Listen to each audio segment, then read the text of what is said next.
नमस्कार, मी रुशाली यादव सारंग। या बुलेटिनमध्ये आपल्या सर्वांचं स्वागत। आता या बुलेटिनमध्ये आपण महत्त्वाच्या घडामोडींचा आढावा घेऊयात। अजित पवार आणि सुप्रिया सुळेंमधला दुरावा हा आता कायम असल्याचं पाहायला मिळतंय। पुण्यामध्ये अजित पवार आणि सुप्रिया सुळेंनी एकमेकांशी बोलणं टाळलंय।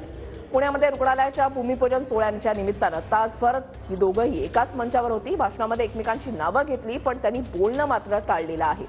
बारामतीमधल्या नमो रोजगार मेळाव्यामध्ये सुद्धा या दोघांनी बोलणं टाळलेलं होतं। तर अजित पवारांशी बोलण्याची संधी मिळाली नाही असं सुप्रिया सुळे यांनी या कार्यक्रमाच्या नंतर म्हटलंय। अजित पवार घाईमध्ये होते, सुळेंनी अबोल्यावर स्पष्टीकरण दिलेलं आहे।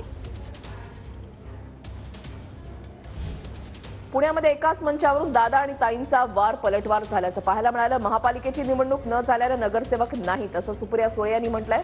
नगरसेवक नसल्यानं जनतेनं कुणाकडे जावं हा प्रश्न आहे असा सवाल देखील सुप्रिया सुळेंनी केला। तर ओबीसी मुद्दा सुप्रीम कोर्टामध्ये, त्यामुळे निवडणुका थांबल्या असं अजित पवार यांनी यावेळेला म्हटलं। निवडणुका लवकर लागाव्यात या मताचं माहितीचं सरकार आहे असं देखील अजित पवारांनी मंचावरून म्हटलेलं आहे।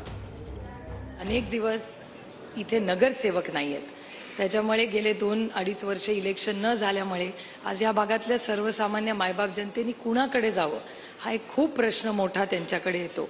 आणि सत्तेचं विकेंद्रीकरण व्हावं जे स्वप्न आदरणीय कैलासवासी यशवंतराव चव्हाणांनी पाहिलं, त्या सत्तेचं विकेंद्रीकरण करण्यासाठी एक नगरसेवकाचा रोल हा खूप महत्त्वाचा असतो।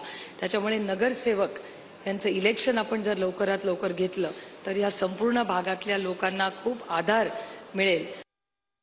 वर्षापेक्षा जास्त काळ झाला महानगरपालिकेच्या निवडणुका थांबलेल्या आहेत। ह्या थांबल्या ह्या सुप्रीम कोर्टामुळे थांबल्यात। आम्हालाही वाटतं आम्ही लोकांच्यातनं निवडून आलेले कार्यकर्ते आहोत आणि वेगवेगळ्या कार्यकर्त्यांना संधी मिळावी, जिल्हा परिषद, तालुका पंचायत, महानगरपालिका, नगरपालिका, नगरपंचायत। पण सुप्रीम कोर्टामध्ये ओबीसी याबद्दलचा एक मुद्दा गेलेला आहे, लवकर त्याचा निकाल लागेना।